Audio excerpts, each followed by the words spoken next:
Quiz 10 is on three-phase motors. Let's cover it now. In this figure here, figure C, what is part D? That's this here. That is the rotor. That is the part of the motor that actually turns or spins.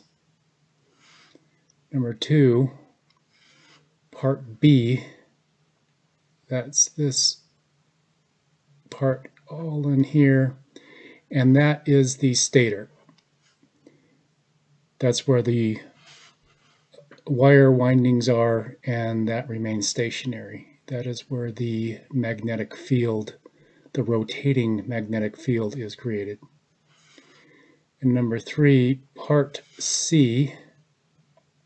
Part C is actually referring to these fins here on either side of the rotor, and those are the cooling fans. As the rotor turns, the fans provide cooling action for the motor. Number 4, the direction of rotation of any three-phase motor can be changed by, the answer is D, if you reverse any 2 of the 3 leads, then the motor will spin in the opposite direction.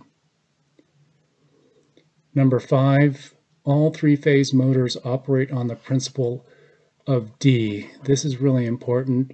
Remember this for the final, a rotating magnetic field.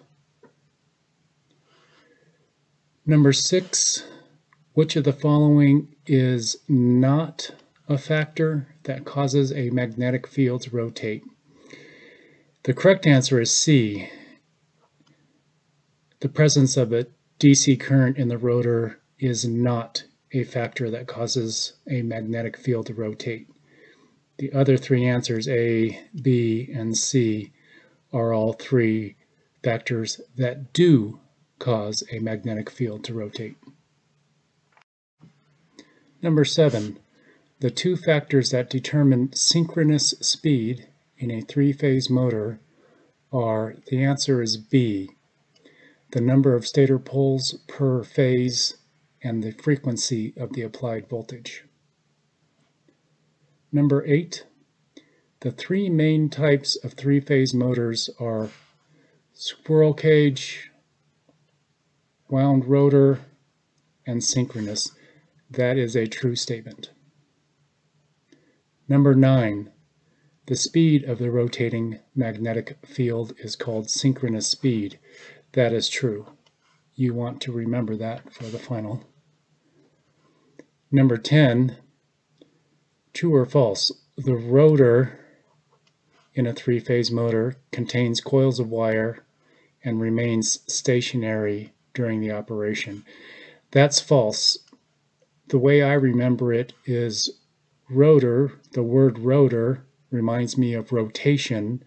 Rotation is a type of movement, so the rotor does not remain stationary.